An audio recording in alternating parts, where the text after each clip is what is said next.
Salut les frérots, petite vidéo sur le craquito, sur le crack générationnel Hendrik.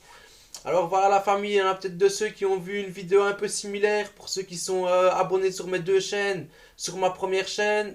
Mais voilà, vu qu'il faut quand même que je mette du contenu sur cette chaîne-ci, je me devais de relayer l'information aussi sur cette chaîne-ci. Donc désolé pour ceux qui verront deux fois à peu près les mêmes vidéos, mais c'est pas les mêmes parce que sinon j'aurais des problèmes avec YouTube.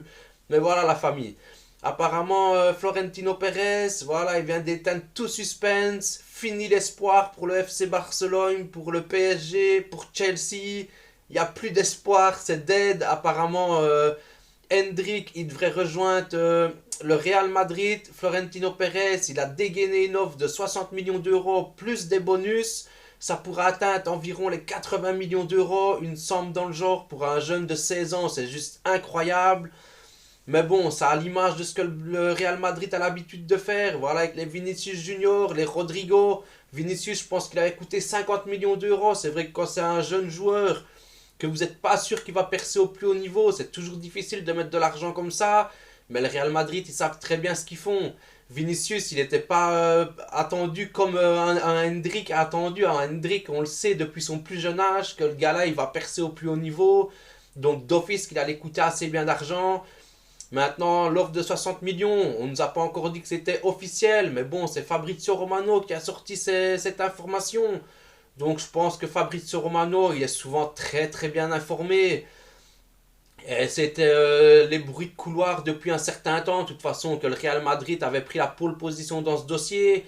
Il y a encore une semaine d'ici à peu près, je continuais d'y croire pour le FC Barcelone parce que Xavi avait déclaré qu'il avait fait venir Hendrik au FC Barcelone, qu'il lui avait fait visiter les installations et qu'il pensait toujours avoir un coup à jouer dans ce dossier. Mais après la Porta, il y a 2-3 jours d'ici déjà, il a dit que lui, il sentait que Hendrik avait déjà donné sa parole à un autre club et qu'il ne viendrait pas au FC Barcelone. Et là, voilà, Fabrizio Romano, il vient un peu confirmer tout ça en nous disant que Tonton Pérez, voilà, il a dégainé une offre et que Hendrik il donne sa préférence au Real Madrid. Et voilà, on sait que pour Hendrik, ça arrivait un peu dans une famille, arriver au Real Madrid. Il va arriver entouré des Vinicius Junior, des Rodrigo, des Eder Militao. Voilà, il sera un peu comme à la maison au Real Madrid, donc il sera très bien là-bas. Je suppose qu'ils vont bien le chouchouter, ils vont bien s'occuper de lui. En plus de ça, j'ai entendu dire que Hendrik, apparemment, il voudrait pas arriver dans une équipe, excusez-moi, où il ne serait pas la tête d'affiche. Voilà, il est pas trop chaud pour arriver dans une équipe où il y aurait du Haaland, où il y aurait du Mbappé. Il voudrait vraiment être au centre du projet. Maintenant, quand j'entends ça, moi, ça me fait un peu penser à un joueur. Je sais pas si vous voyez de qui je veux parler, mais ça me fait penser un peu à Mbappé qui voulait être au centre du projet au PSG. Et quand on voit le melon qu'il a pris, j'espère vraiment qu'Hendrick, il est pas de ce genre-là. Ou sinon, je crois qu'au Real Madrid, ils vont avoir des problèmes. Mais bon, je crois pas, ça a l'air d'être un bon gars, il a l'air d'avoir la tête sur les épaules. Et je pense qu'il a envie d'être au centre du projet, mais je pense que si un Mbappé vient s'ajouter à l'équipe par après, je pense pas que ça doit le déranger, parce que si tu prétends avoir le ballon d'or, tu sais que tu dois jouer avec les meilleurs joueurs et tu dois juste être meilleur qu'eux. Donc d'office, tu dois jouer avec les meilleurs joueurs pour pouvoir avoir un jour le ballon d'or. Donc je pense que ça doit pas le déranger. Mais voilà, moi qui suis pour le FC Barcelone, je suis un peu dégoûté parce que j'aurais vraiment aimé voir Hendrik associé avec Lamine Yamal d'ici 2024. À mon avis, ça aurait été beau à voir. Mais bon, moi voilà, je suis un fan du FC Barcelone, mais je suis un amoureux de football avant tout. Et voilà, j'aurais préféré les voir associés en équipe du Brésil, voilà, avec la Seleção. J'aurais préféré qu'ils aillent danser là-bas et nous faire vibrer avec le Brésil. Mais là, il y a peut-être moyen qu'ils vont nous faire vibrer toutes les semaines avec le Real Madrid, les Vinicius Junior, les Rodrigo, les Hendrik. Je sais pas si on s'imagine un peu l'attaque que le Brésil, j'allais dire, que le Real Madrid est en train de former. Mais les amis, c'est une dinguerie. Si Hendrik il arrive vraiment au Real Madrid, ce qui est quasiment chose faite, de toute façon Hendrik a déjà plusieurs mois, il avait dit qu'une fois que le mondial serait fini, il dirait dans quel club il va aller. Et là voilà, comme Fabrizio Romano, lui il parle qu'en fin d'année Hendrik devrait donner sa réponse, donc à mon avis ce sera après le mondial. Mais imaginez un peu l'équipe qu'ils vont avoir, le Real Madrid. Et on parle que leur priorité, voilà, après Hendrik maintenant, ce serait Jude Bellingham. Donc imaginez, on va même pas dire qu'ils vont aller chercher que Mbappé. Voilà, là on va juste se dire qu'ils vont aller chercher juste Hendrick et Jude Bellingham.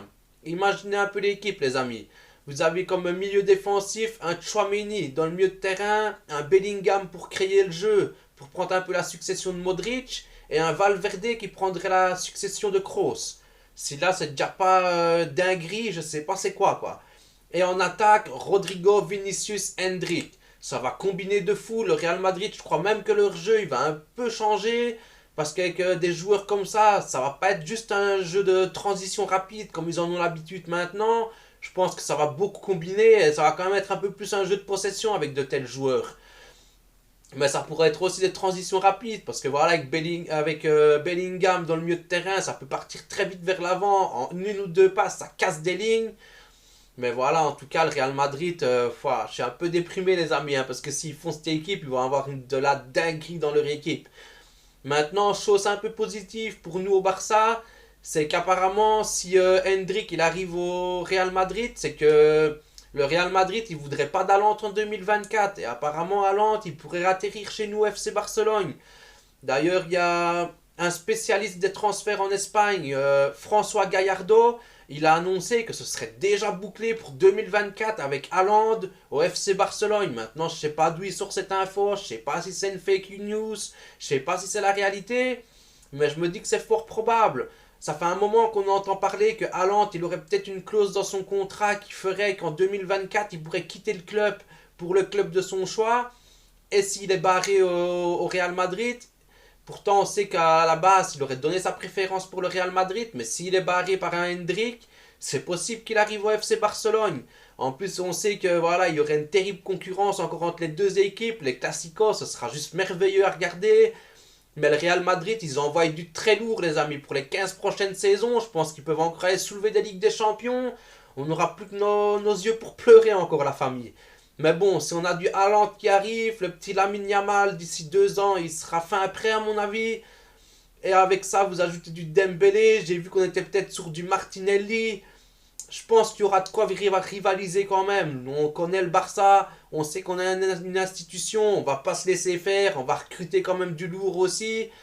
Et ce sera beau à voir. Les Classicos, d'ici 2 ans, ça va redevenir comme à l'époque Messi-Ronaldo. Ça va être le feu.